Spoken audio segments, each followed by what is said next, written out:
Good afternoon and welcome to Let's Talk About It, All the Things. Hi, Whitney. Hi, Chris. How are you today? I'm good. How are you? I'm good today. Yeah? Yeah. I had therapy this morning. Okay. Go well? It was a cry fest today. Okay. Yeah. You holding up all right? I am. It's good. You know, we're coming up on June, so you know, June is icky for me for many reasons. Yeah. So, but yeah, it was good. So, Okay. That's good. yeah. All right. Well, I'm really excited about our guest. We got to get So, into this. so June, so we got birthdays in June. So like if you need to go somewhere in June or you want to come to a birthday party, we have lots of kids and stuff there. Like there's like hundreds of kids. It's going to be for my daughter. She's 2. You can't be upset there. That's awesome. Yeah. I love it. Look at this. Our guest is inviting me to his kid's birthday party. I love it. If you feel like that in June, you're coming. All right. Amazing. There you go. So let's jump right into it. So welcome, Dominic. Hi. How are you? Is there like a camera I need to look Middle at? camera if you want. The middle one? Okay. Yeah, if you want. Say hi to our YouTubers. Hi, YouTubers. Spotify's audio, but if you're on YouTube, give Dominic a wave. Yes. So Whitney. Actually, they can wave at Faith Valor Growth. Yeah. There you go. Yeah. Yeah. At Faith Valor Growth. You can. That's my handle on everything. Instagram. There you go. Right. So it makes it really super easy. All social media. All social media to include faithvalorgrowth.com. Perfect. Excellent. Yep. So we got that out of the way. Yeah, Yeah. we did.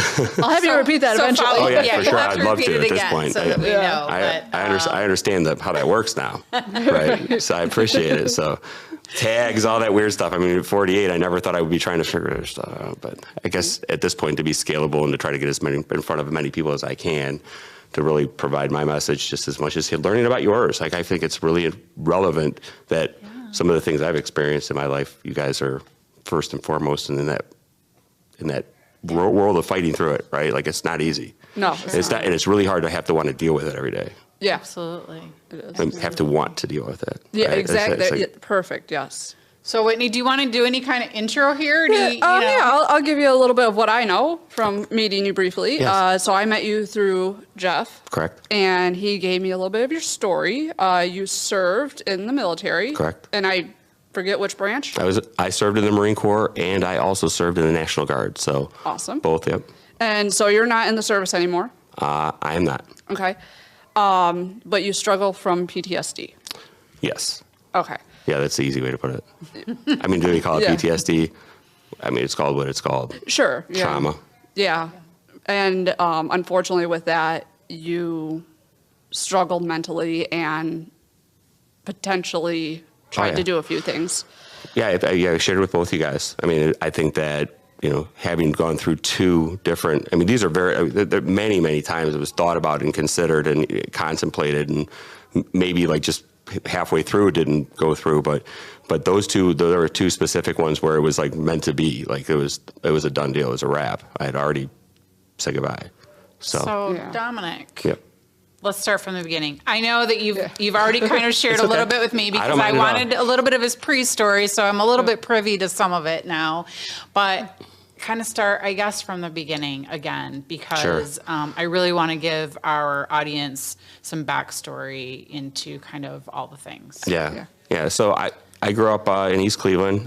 Young parents. Grandma raised me. Grandma moved to Florida. So, nothing real stable in life, but nothing, And then when I went to the military, I actually found, a family, right? Like all of these, I would die for these. I would literally die for these people. Like I knew that.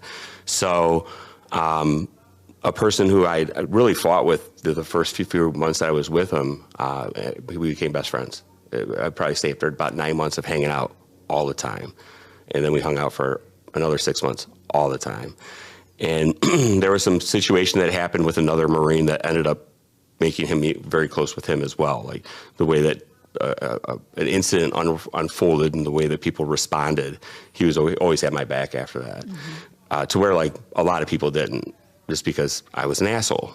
I just was very forthright, and I went to military school, and I knew where I wanted to be, and I went to a high-speed unit, and I also wanted to go to Force Recon. So like I had this big thing of how I wanted it to work, and I identified with the people that I wanted to align with me, but the ones that that had that same type of mission, none of us got along. So when these two really kind of embraced me, it was a big deal. And having, as I told you, my one friend Scott accidentally shot and killed my other best friend John, after a wedding that we were at, and I was going back to the base. So I came back, and they had made it look like a suicide. Right, so there was another individual in the room, and they made it look like a suicide, and that was really tough because it was like it took something away from me that I never got to feel, because do you have to talk about this? Because if you do, you're non-deployable, which is like the end of your Marine Corps. So remember, I told you I wanted to be a Marine. This is all I ever wanted to do, and I was going to go to Force Recon, and I had this whole mission, and that just was buried. And I did very well. I think I had the right people to surround me to get me through it at that point in time. But then when I changed different places in the Marine Corps, and I didn't want to be in the barracks anymore, it's like I got married to get off base, and it was supposed to be like a contractual marriage, but I think she felt bad enough for me that she wanted to actually be with me. All right. Boy, was she fooled, right? But that was devastating. So for years, anytime I felt like people that were around that I wasn't deserving, which as I got older and it was doing the right things, that it was naturally going to happen. Well, I wasn't deserving of that because I started feeling feelings that every time somebody like that came into my life, they were taken from me, or they abandoned me, or whatever it was, right? So there was a period of time where I was dating a bunch of girls, and I didn't know how to get out of this situation, and I felt like I was making my son's life toxic, right? Like, look, I didn't know, it was horrible. And every time I tried to get out of it, the same type of thing would happen. All the girls or all the people would come back. Those temptations were coming back, and I didn't know how to handle them. And when I decided it was the end, I went home, I closed all the doors, and I grabbed a bottle of vodka and 100 sleeping pills. I don't remember if it was 2 bottles or whatever, but I took 50 of them right off the bat, and I drank the half a bottle of vodka, and I was like, okay, as soon as I get woozy, I'll do the rest. And I thought I had locked my door, and I knew my phone was off, and I heard some shuffling, and I looked up, and one of the girls that I was dating at that time, I just started talking to, hits my hand, and all the pills fly all over the kitchen. And I was like, what the fuck are you doing? Right? And I'm sorry if I wasn't supposed to say that, but You're fine. I was like, she's like, what are you doing? And then like another friend came over, and I felt like they were going to try to put me in a car. And I said, like with the police officers, and I said, it's not going to happen like that. And I pulled out a gun, right? So super scary for them, right? Not knowing what was going to happen. Crazy Marine, right? And they watched me through the night to make sure that I was okay for the next day, right? And then at that time, the girl that I was dating said, well, what do you have to say? I said, well, you don't want to know everything. And I spilled like everything about me, all the shitty things I'd done, everything. And she's like, is that it? And I said, I hope so, because I can't think of anything else. If it's any worse than that, then, I don't know if the preacher can help me, right? Yep. And she's still here with me today. It's been 10 years, so, that's my first angel, right? That's my first angel. But it's crazy that, to have gone through those things and to see where I'm at today and how I've been able to fight to get here. But it really is, honestly, the biggest picture for me is having my Creator the center of my universe. That's 100%, no questions asked, because it allows me to align everything with what's right. And having all of these experiences and all the things that I've done puts me in a position to be able to speak to so many different groups of people, not just one, but so many different groups. And if there's anything that they can take from what I've done, I'm willing to give anything. I'll take your, cause I'm an empath, so I'll take your pain from you. Just, I need you to move forward, right? And here's how you do it. If you have a path or a light to move to, it's hard, but when you don't know where to go, it's damn near impossible. Yeah. So, wow. I don't know where those lights are, but those are my angels, because those are the ones that take care of me. They're the ones that guide friends to call me, right? That's how it works. Yeah. For me. Yeah. Wow. That's crazy. Sorry. So once you got past that night, Yeah. and you woke up the next morning, Yeah. what was your first thought? I was embarrassed. I was just embarrassed. I knew I had to go to work, and I knew that I had kind of exposed myself. But I just had to move forward. I knew I just had to move forward, right? Like I felt like, okay, well, she's still here, but I didn't know she was really going to stay, right? When was I going to do something again to screw it up? Because no matter how bad you want to change, right, it takes work. It takes a lot of commitment to identify some of those triggers and to react differently moving forward. Because when you're used to going down the path the same way every time, the last thing you want to try to do is move to the left, right? If you're going down to the right, it just doesn't work that way. Your brain has to think completely differently. It's uncomfortable, so it moves back to comfort all the time. And I made a lot of mistakes, right? I did a couple stupid things. I mean, to the point where I was crawling on my knees up at Somerset Mall in the food court asking for her forgiveness. She's like, "You're embarrassing me." I was like, "I don't care."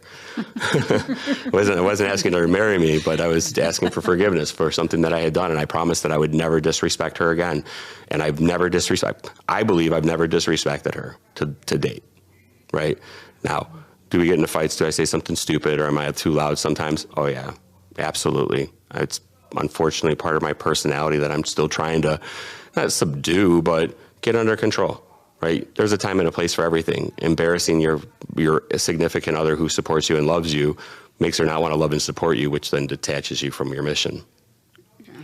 So I've had to work on that too, and still to this day. And a lot of the traumas and a lot of the things that they all stem from not given the ability to talk about it. Right? So anytime I didn't even know what was happening to be able to talk about it, to where this whole big world was boxed up. So now when I'm trying to figure it out, I open it up. I'm like, ugh, it's just awful. It smells bad.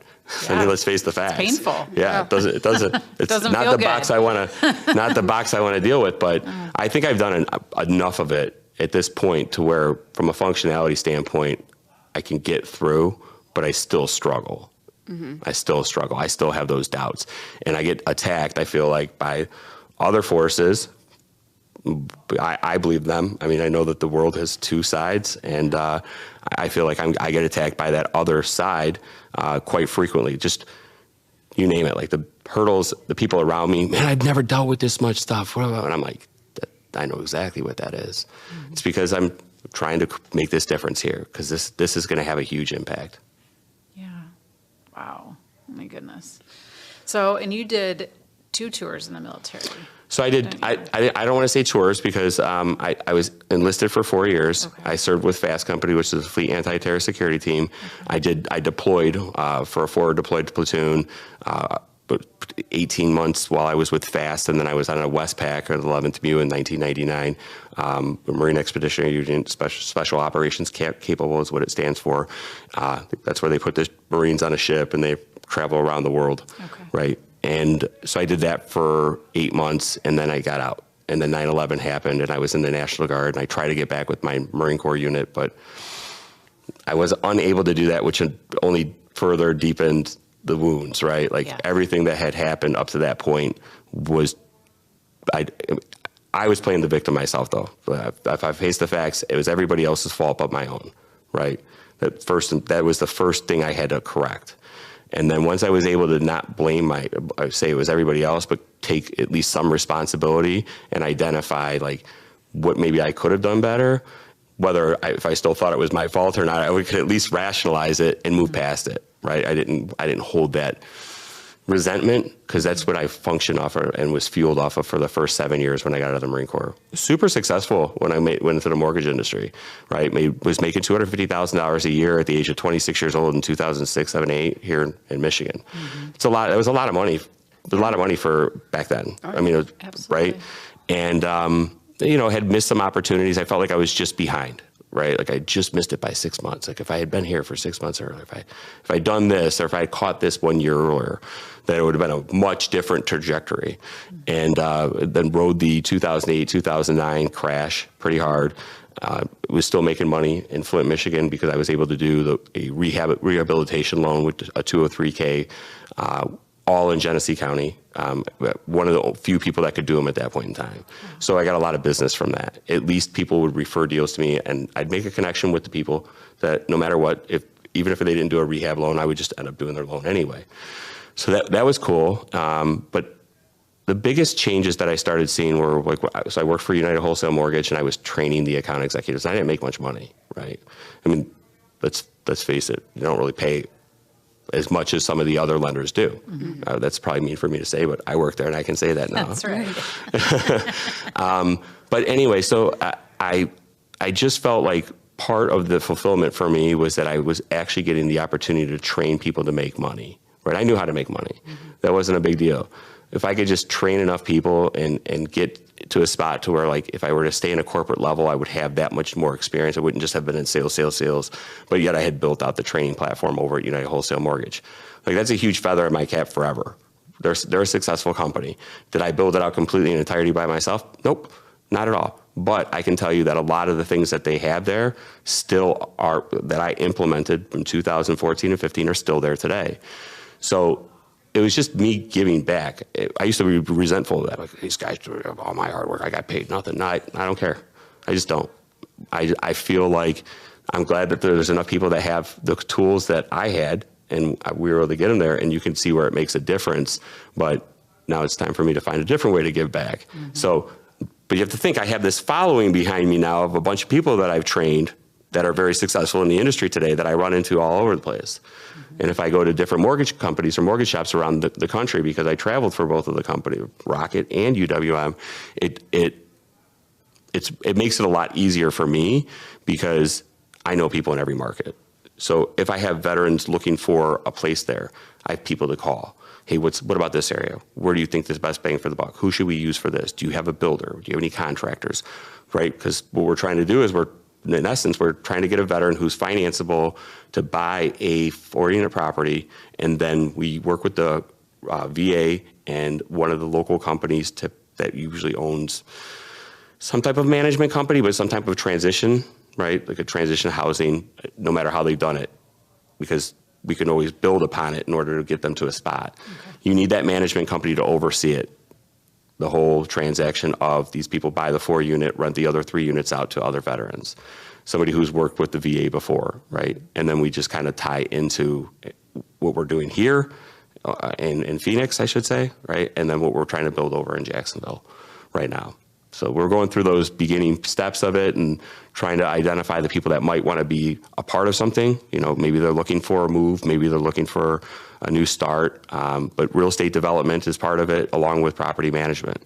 And I think there's a big future in that, especially if we can take care of our own. Right, yeah. A grassroots program, because I didn't want a bunch of outsiders trying to buy their way in, because then it becomes control of it. Mm-hmm. Right. I want the veteran at each level to be able to make their decision of how they want to do it. Because if somebody wants to advance and own a home, they have the ability to do that too. But there's a lot of guys that don't want to do that. Like, hey, I just need a place to stay. Give me a place to stay for a year. And now that they have a place to stay, they can figure out where they want to go from there, right? But having those counseling groups, those support groups, so the CPAs, like I said, the people for disability, having those people on staff around is a crucial element too. So as we start to find where there's the most veterans and get the most housing, try to get it in a more centralized location, and then maybe get a commercial building at one of them, because you can do that too. You could buy a 4-unit with a one-side commercial, mm-hmm. and on that commercial, it's 6 with 2 veterans, and then you can do a commercial. I feel like that's what we need. We need that commercial building. Yeah. Right? So however we're going to figure out how to do it, the people that want to be involved in it, we're going to find them. They're going to come to us. God will bring them to me. Yep. Yes, For He sure. will. Yeah.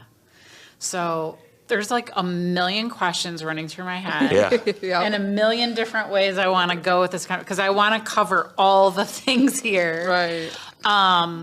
So to start, I want to start a little bit with like the veteran piece, mm-hmm. and then move back into kind of up forward in your transition into really helping veterans. So I hear quite frequently about, veteran suicide rates and how high mm-hmm. they are. So it used to be 22 a day. I think it's down to like 19. Still too many. Yeah. Right. I say it that way. I think a couple weeks ago, when I had looked at different stats, and some of the stats stack differently based mm-hmm. on how they're rated, right? And I thought it was like down to like 14, and I thought it was still way too many, but it's not. It's like 19.2. You know, I double checked the math on it, unfortunately. It's That's a why I lot. said, So, you know, a lot of that, I mean, just based off of what you're saying and some of the things I've heard, I mean, being part of the military, right? It's very, you're right. Like you have to compartmentalize everything. You can't feel anything. You can't cry about anything. Nothing. You know, all of that stuff, and that builds up, right? Yeah. So the compartmentalization is a blessing and a curse, right?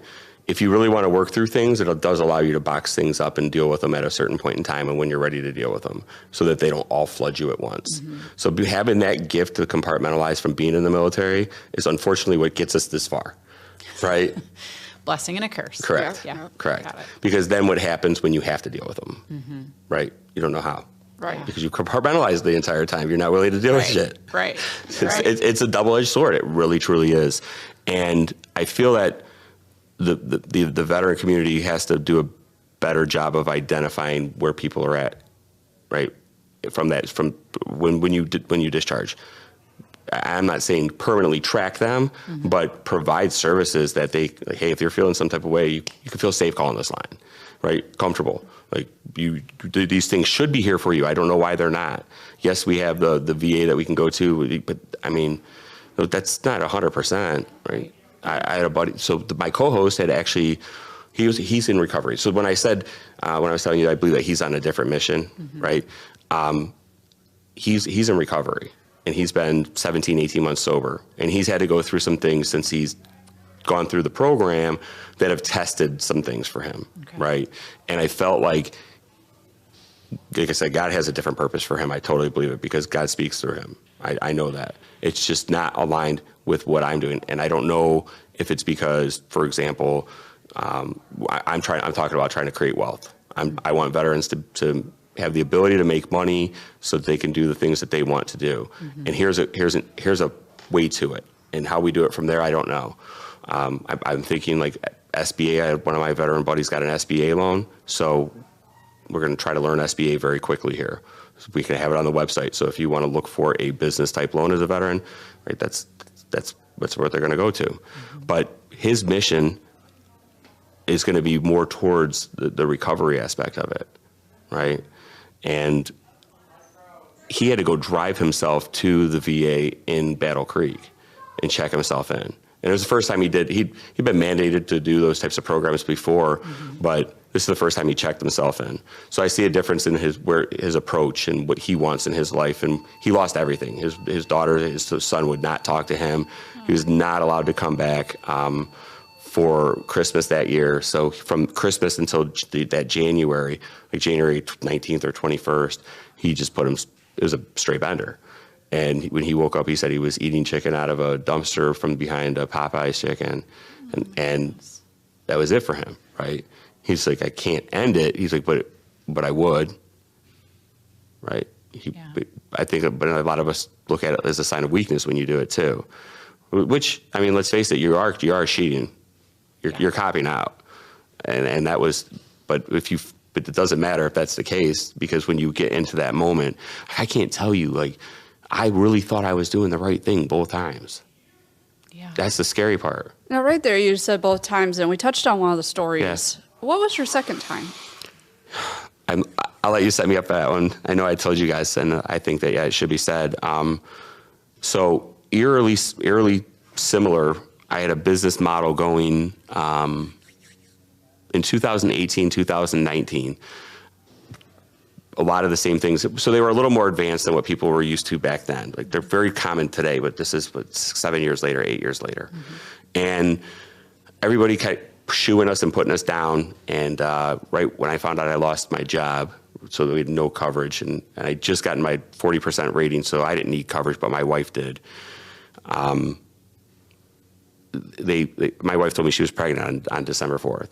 And I was like, okay, I have nothing. I have $70,000 in debt. I'm a loser father because I left my son back in Michigan to go to Arizona to start a failing business. Like, I absolutely hated myself, and I hated God for giving me a blessing when I felt the most Like I was like, I didn't even get to feel happy about it. And I laid on the couch for 3 weeks. I laid on the couch for 3 weeks from December 5th to right before Christmas. And it was like, I think it was like the 21st. So actually it was right before December 3rd is when we moved in. And I literally put the couch in that place where she was, just found out she was pregnant, and plopped out on the couch and walked to McDonald's. So she would go and do these promotions for Nespresso, where she would sell Nespresso machines, right, to try to have money. And we were trying to do a fix and flip, which my wife and I are just getting out of a fix and flip. We have it listed. It's beautiful. It's up in Fenn right now. But I ate ice cream and walked to McDonald's. So I got McDonald's at least once a day, whether I ate there or not. And I mean, like, I would eat like 2 double cheeseburgers, 2 Big Macs, a thing of fries, and I'd go get whatever ice cream I would, and I would just lay on the couch, watch ice cream, nod in and off, and watch Netflix. And the whole time I was thinking how I was going to end it. Like, how was I going to make it look like an accident because I had an insurance policy, right? How was I going to do this? And I came up with a plan. It was a car accident. Knew exactly how I was going to do it. There was no way I was going to survive. And as I was picking up my keys, literally, I had my keys in my hand. My phone rang, and I was walking out the door because it was my friend, and I didn't want my wife to hear the conversation. So I walked outside to go down to the car to leave. And he's like, dude, I've been watching The Walking Dead. Remember, this is 2019. I've been watching The Walking Dead lately. So dude, you were my dream. And the zombies were chasing us, and I looked back to grab you or to see where you're at, and you were gone. And I was like, really? He's like, are you okay? And I was like, yeah, I'm fine. He's like, no, you're not. I can hear it in your voice. And he called me every day for 10 days. Every day for 10 days. And finally, at some point, he was like, I can hear it in your voice. You're doing okay. But if anything comes up, you better call me. And he made my wife get on the phone with him too sometimes, right? Just so like she understood. So that's my other angel. What a great friend. Yeah. Wow. So he potentially, did, saved your life that night. He did 100% did. Wow. 100%. And you were talking about your tattoo on your forearm there about an angel. Mm-hmm. And he was one of your angels. One of them. Yep. However they spoke to him, however they used his dream in order to get him to identify. I mean, that's powerful, right? And it was funny because he's very, very, very spiritual now. He's very into his scripture and reading in Christ and knowing like how to handle things. Mm-hmm. And one time I talked about like praying to my angels, and he like says, I don't know about that, right? And I was like, you don't know yet. And then in the past few months, he's like, man, I'm really sorry I said that. He's like, I've learned a little different. My eyes are all red and watery. He's like, I've learned differently. You know, he's like, I said, dude, pray for all of them. There's tons of them. There's tons of them not doing work for what they should be doing. So people don't use them enough. Yeah. Very true. Tell them how much you appreciate them. Yeah. Oh. Well, I'm glad that he. Yeah. Me too. So is my daughter. Yeah. The crazy thing is I almost died right the day before my daughter was born. I got into a really coming down Dixie here. So I left Dunham's. I was going back up to pick up my son, and my wife was pregnant with my daughter. And I was going to go golfing because I knew she was going to have the baby. So I wanted to spend time with one of her cousins. And as I was driving down, this guy I was in the center left lane, but not the turn lane. Sorry. Yeah. Not the turn lane. And I was coming down, and all of a sudden, a guy from the turn lane just tripped right in front of me. 50 feet. I was going 60 miles an hour, and I'm driving a Mercedes 250 GLB. Right. There's like a crossover. It looks like a big Mini Cooper. Yeah. Right. Yeah. And he's driving this big Denali, and I think I'm going to get over and just swipe the car and spin it. And he pulls forward into this other lane, and I'm like, oh shit. And I buried like the nose right underneath the wheel well, right? So I spun his Denali 40 feet off the road and completely blew, I got pictures of it, and blew his whole axle. All the airbags went and deployed. All the windows were shattered in the car, right? The whole frame crash. So Mercedes I will say this, Mercedes are made extremely well. Yeah. My kids will be driving Mercedes as soon as I can get them in them, right? I know they're expensive. I might even buy used ones for them because I know they're that strong. Yeah. And I had a scratch on my wrist, and I had a bruise across my body that was so bad for like 2 weeks. And right before it happened, I remember thinking, my daughter's not going to get to meet her dad. Oh. So now, instead of me having that choice, is the first time I ever felt like it was going to be taken from me. Yeah. Yeah. Wow. Yep. Oh my gosh. Another angel watching over. Oh. Yes. But I didn't even know it. I didn't even know it at that time. Yeah. Now I know, right? Now I look back, and I kept saying, I felt like a change starting to happen from there, right? And I didn't know what it was. And it just, things kept coming back, and there were things that were happening where, like, I would get confused. I'd get massive anxiety, and, is the earth really flat, right? Like, right, it is really flat. Yeah. So, just my approach, right? Just the way that I dealt with things, and now where I've gotten to, and on really knowing, like, who I am and what my mission is. But I only get attacked more because of it. So I have to deal with things that I'm not used to dealing with now, which means it all leads me back to those same struggles of being able to talk about things, which is why I decided to come in today. So we really appreciate it. Yeah. So that is not easy to talk about, no, I'm sure. It's not. You relive it, a piece of it every time. Yeah. But I feel like if I can, it also helps me release it. So, right. Yep. And do you ever get scared when you talk about your story to people that you might backtrack and kind of fall back into that darkness? No, it could happen, but I do believe that because I have God as the center of my universe, right? Like, if I can just always fall back on that, I should be okay.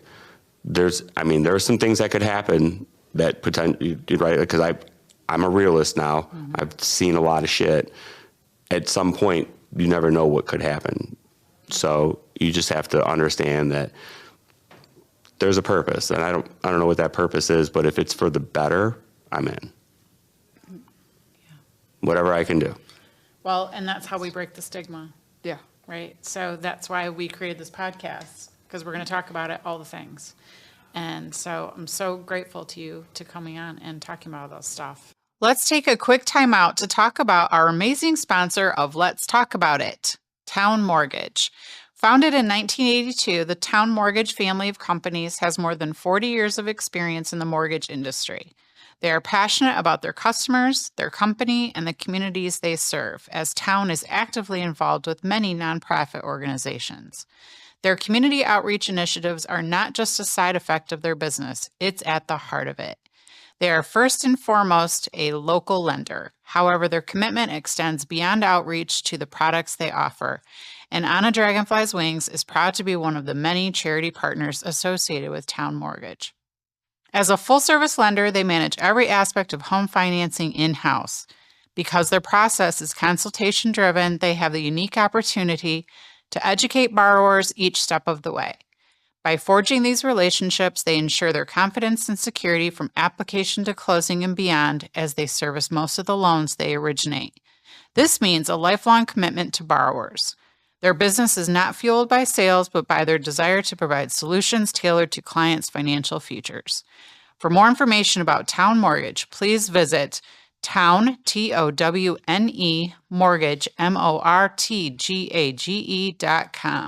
Thank you, Town. I want to move a little bit into your now. I mean, what you're trying to do with helping veterans build wealth. And I just think that's just so amazing. Thank you. Yeah. Thank you. I'm so impressed. And it's just such a well, I'm just a vessel, I swear. I really am. Like, I'm so happy that I get to be that person. I'm very grateful for all of the experiences and all the things that have happened to me, because it's what has brought me here, and I didn't have that recently, right? So those are the big things, but still. I say this because we all get judged as veterans, like, oh, does he deserve to rate any type of disability, this, that, and the other, and it's a struggle. It's a real struggle to get through a lot of these things on a regular basis, and it's a struggle from just like communicating with my wife right? And when things happen, how I react, and it's not easy. And trying to find new like things, like it's not either you can do this or that. You can do like a million different things. Mm-hmm. So just because you didn't nail it the first time, and then you didn't nail it the second time, you might have just hit the only 2 out of 98 that you couldn't get done. Yeah. So you got to try again. Yeah. You just got to try and ask somebody who's done it that's successful. Hey, I'm having a hard time with this, right? How did you get through it? So asking has helped a lot. Sometimes I don't know who to ask.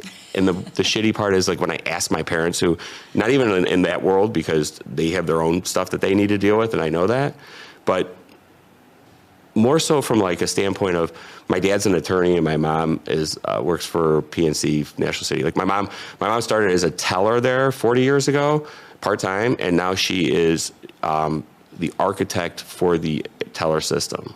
Wow. Right. Impressive. Yeah. Right. Like she's like, she's awesome. She's an awesome woman. But I want her to be a part of my family a little more. I need her help with some things now. Right. I feel like maybe it's owed, but I don't want to say that. Right. But here's an opportunity for you to continue to be a mother, to be a father. Right. Yeah. Be my attorney because I want you there more often. And I know everybody has their things that they're going through, things like that. But there's a way that will happen. And those are the people that I want in my life because I know the direction that I'm headed can only help guide them and help them. And that's what I see. It might be the first time I could ever help my parents, like truly help them. Because they've never needed me for money. They've never needed me for a place to live or a car. Right? I've seen that on different spectrums where the children start to take care of the parents much earlier.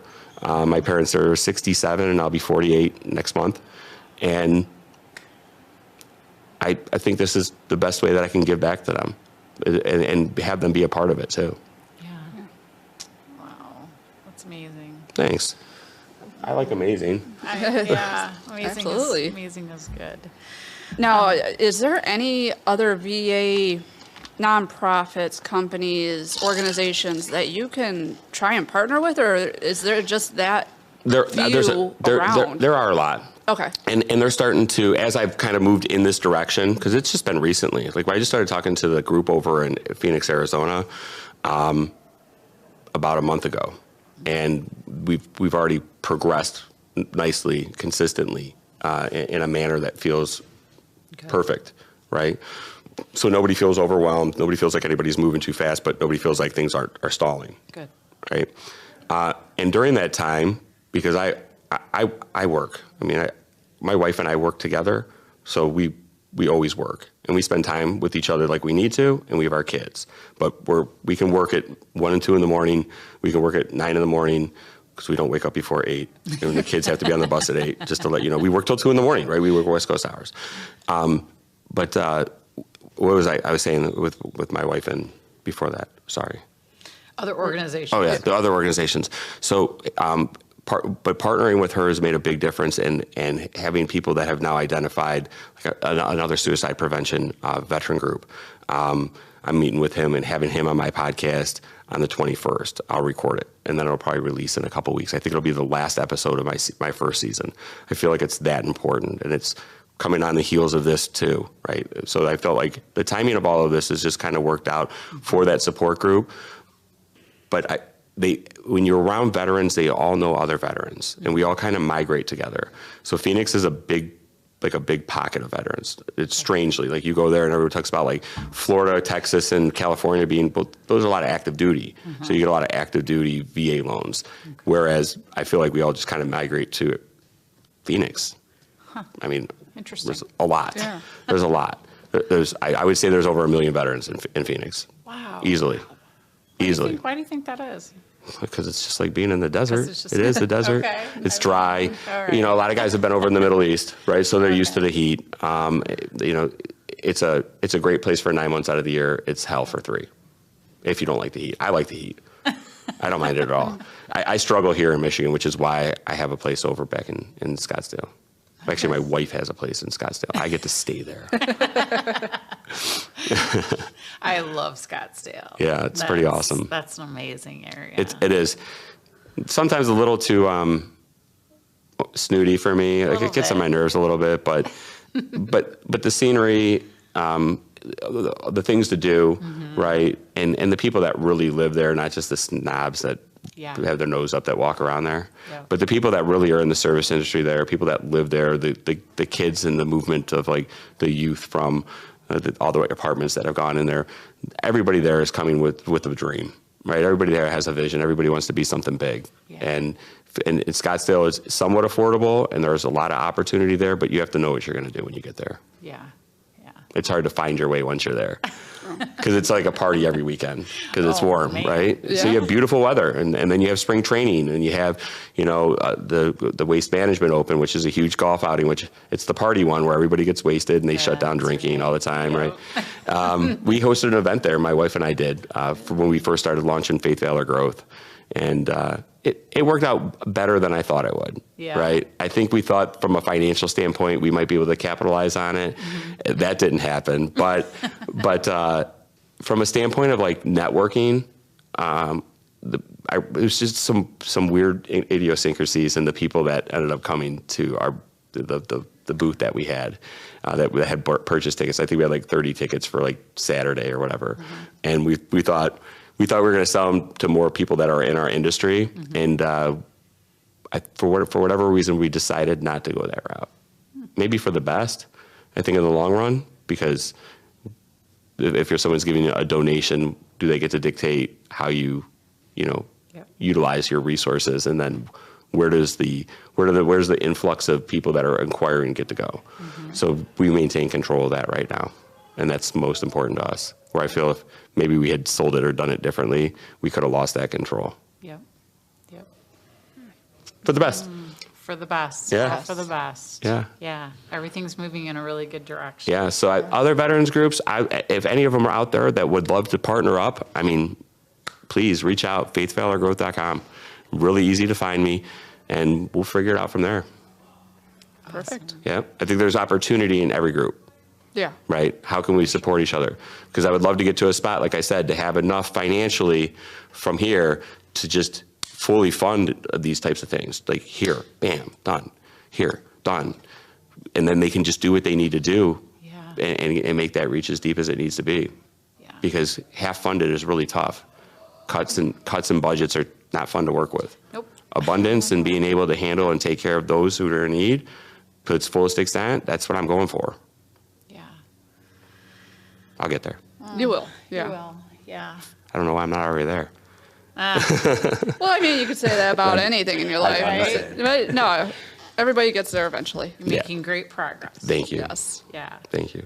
And I just want to tell you, I love how you've just gone from just such a really kind of dark place and just, I also believe in angels because I have them, and I love that you've just been surrounded so much, and now I'm gonna cry, and how you've kind of just been able to see the good and move from that darkness, and now you're advocating for others and doing such great work, and I applaud you for that. Thank you. I think that's so. I'm just happy to be at this point, right? Like I saw people trying, and I was like, I could do that, but I would never do it, right?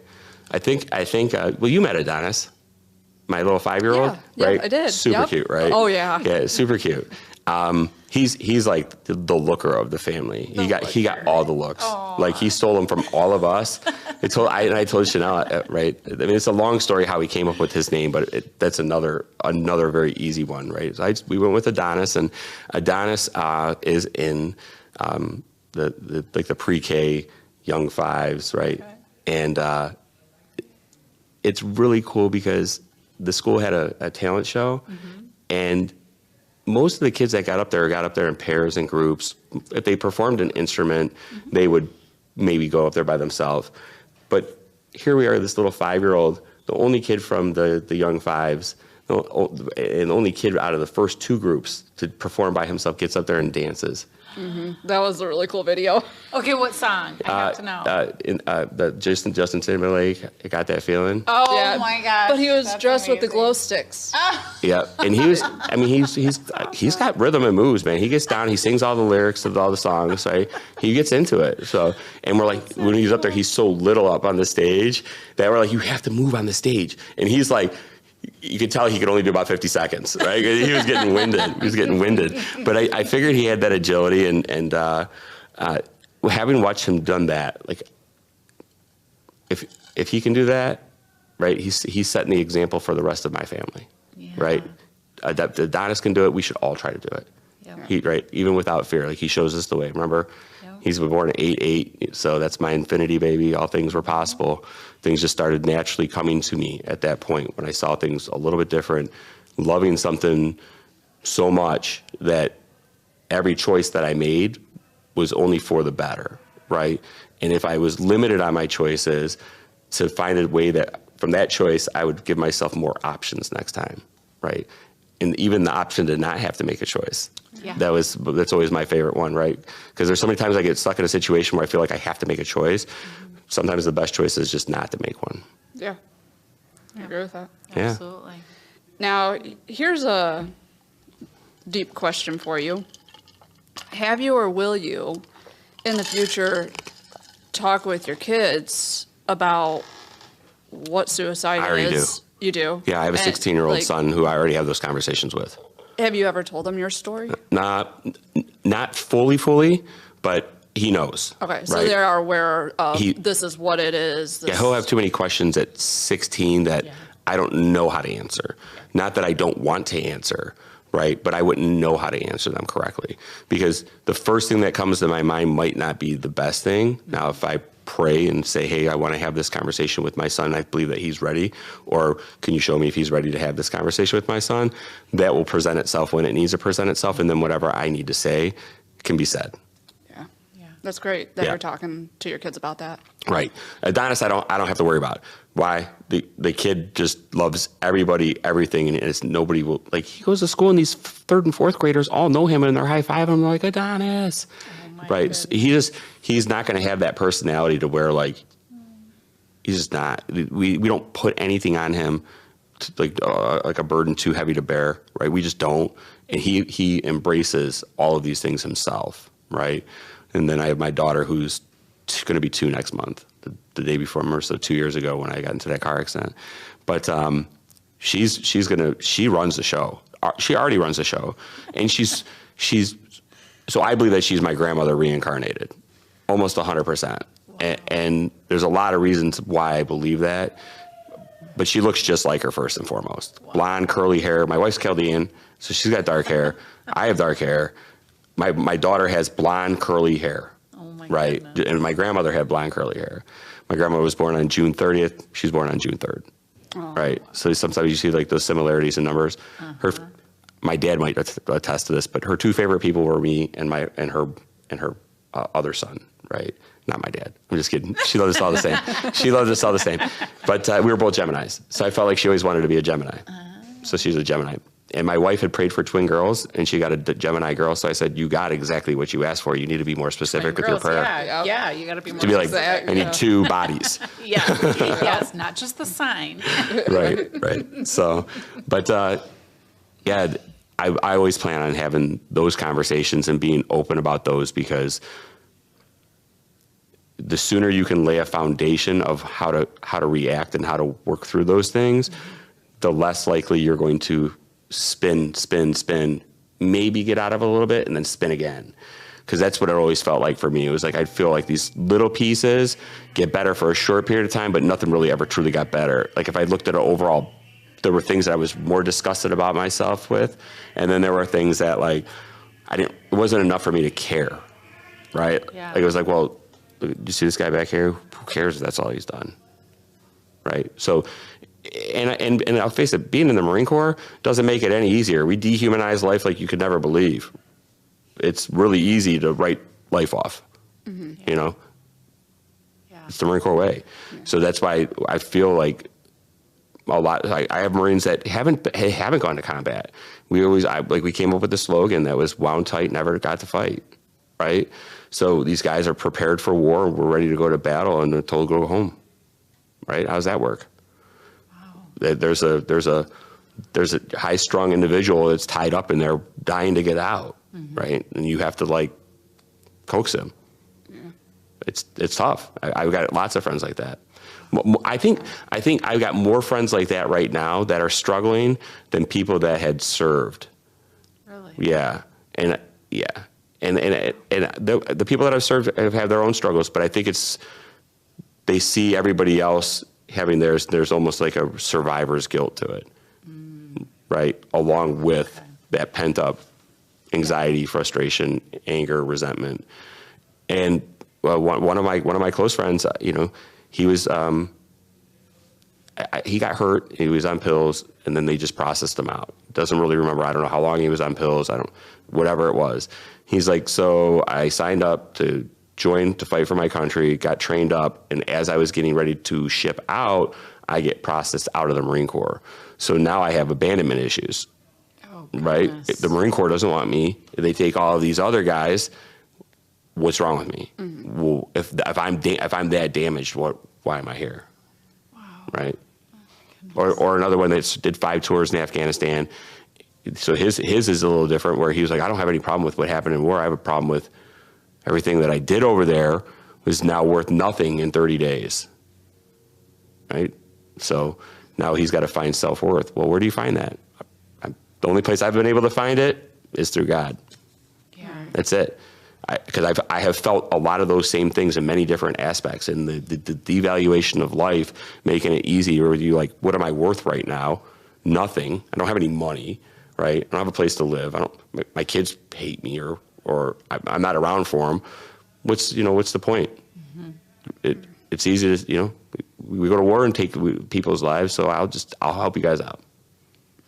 Yeah, I like how you're so open about talking the internal part of the military, because at least from my end, you don't hear those stories. You don't hear we go out and kill people, or, no, I didn't get deployed, now I feel abandoned by that.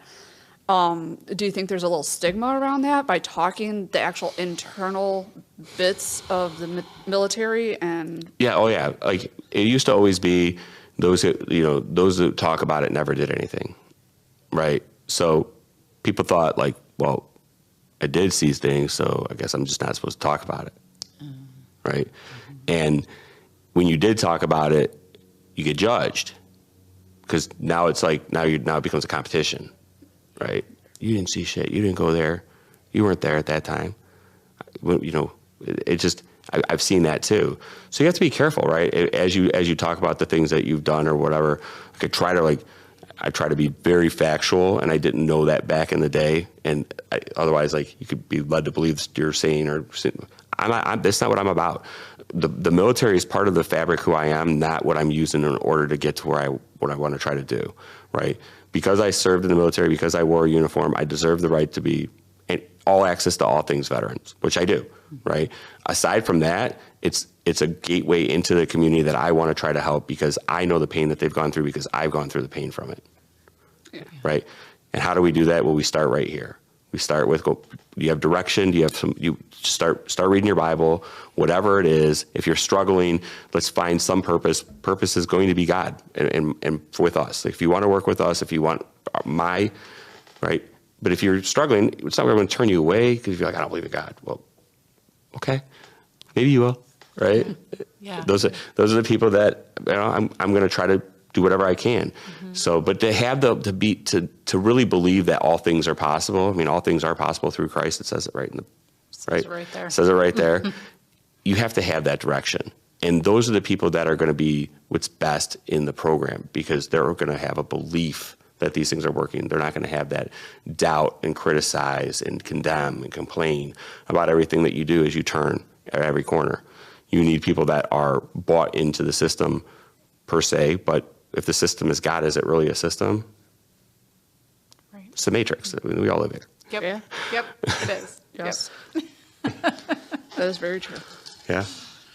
Well. So do know, I'm going to say this about everything, including veterans. You're not alone. you know, you might have been in the military knowing that others have been through that, but you'll still feel alone. Guaranteed. You're not alone. Find your support. And you are one of those out here. Yep. I'll do everything I can to support.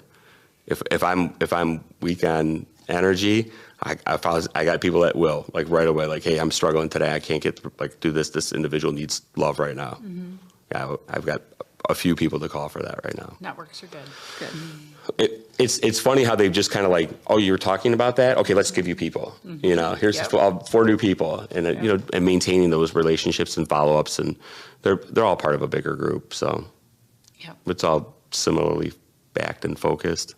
So after this, I get to go and meet with 2 people about a whole networking mastermind franchise with each one of these cities that I'm going to be working in, to find people that fit in the overall schematics and big picture of what we're trying to do. So realtors, builders, contractors, people that want to get into something like this, or veterans maybe looking to do some investing. So that will be the mastermind piece of it, and it'll probably just start in Phoenix. We're working through those details now, so I figured I'd just put that out there. Yay. That's awesome. Yeah. It's really exciting. I got to join the other one. It was all podcasters in it. So it was the first time I got to be in a group with just all podcasters. And you could tell everybody's a podcaster. I was like, I feel out of place here. Everyone's got their microphone and stuff. They're like, you know, in their home office. And you could hear like the quality of the sound. And it's like crisp. Yeah. Right. And like, I'm walking, can you guys hear me? Right. Let me switch over to my phone. Oh my goodness. Is the speaker working on the phone? Yeah, right. Oh, and you get the double echo because always every time I always forget that. That's so, awesome. so definitely was not an avid podcaster, but I saw it a little differently, right? I saw from a scalability point, how do I get my message out there where it can be heard over and over and over again, so that I'm not, because I do repeat it a lot, and sometimes I have to add things and pull things back, but you know what's more relevant to the audience and. But if I can get all the content out there, I'm good with that. And it's said as many times as it can be said for it to stick with people, and then to find somebody or hear somebody to send them to us for whatever purpose, right? Whether they want to be a part of something bigger or they need help. I've been getting a lot of people that need help right now, and I'm more than willing to provide that support. It's, you know, it's fulfilling, right? When these guys say, bro, thank you so much for giving me your number. Thanks for taking my call. Thanks for just putting me on that email. Yeah. Right. Whether it worked out or didn't, it changed the course, the direction of what that person was thinking or doing. Mm-hmm. Right. Just enough. Yep. Whatever I can do. That's great. Oh, goodness. This has been such a great conversation. It has. Thank you. Thanks, guys. I had a great time, too. Thank you for having me. I felt like it was really easy for me to say yes, right? Yeah, it was just super easy. I was like, absolutely. Yeah. You know, very excited when you're like, yeah, totally, okay. Awesome. Very exciting. Yeah. If you could give one message out to anybody, what could you say right now? What would I say? Well, I guess for everybody that's supported me, I just want to say thank you. I appreciate everything that people have done for me, whether they're currently working with me or looking to work with me. And most importantly, if you want to become involved in some way, shape, or form, you can always just reach out to me. Our best way is faithvalorgrowth.com. And if you put a little thing in there, it comes over to my email right away. And I don't get a lot of emails right now. So if I have to change the way, if it starts to slow down or we're not getting people to you guys quick enough, which quick is instant, we'll make sure that happens. So I've got a lot of support around me. Everybody's on for the mission, wife, kids, best friends. So excellent. Just find me, faithvalorgrowth.com. Instagram, I like Instagram. For whatever reason, I find myself going through reels. Oh, me too. It's like my guilty pleasure. I probably shouldn't do that as much as I do. I know, me neither. It's also my guilty pleasure is going through reels on Instagram. Right. It's fine. It's fine. All right. Well, thank you so much, Dominic, for coming on and talking to everyone. Yes. And really appreciate it. And I think this wraps up our 3rd season. This does. Wow. This is the end of a 3rd season. Yeah. How exciting. So we're going out with an amazing podcast guest. Thanks, guys. Our last one. So, so remember, This is our last episode for season 3. Season 4 will start up again the end of August. Yeah. We're taking some hiatus time through the summer, but we already have a rock star lineup Yes. of guests coming in the fall. So don't forget about us. Because it's going to be amazing, and I'm super excited. Are you so excited about I am. season 4? I am. Yeah, I mean, I'm excited about every episode, so. I know. They're all so good. Yeah, they are. Yeah. And good luck with your kids camp for the first year. Thank you. Thank you so much. Hope that goes over very well. Yeah, it's coming up in June, so we're down to the nitty-gritty details. So, so make sure you follow on at dragonflieswings.com, and we're going to be posting stuff on web and social media and all the things, so you can kind of see what's happening with our kids camp this summer. So, and pray for us, pray for our kids and our facilitators, who are just an amazing group of people. So, all right, are we good? I think we're good. Excellent. All right. We will catch you on the flip side.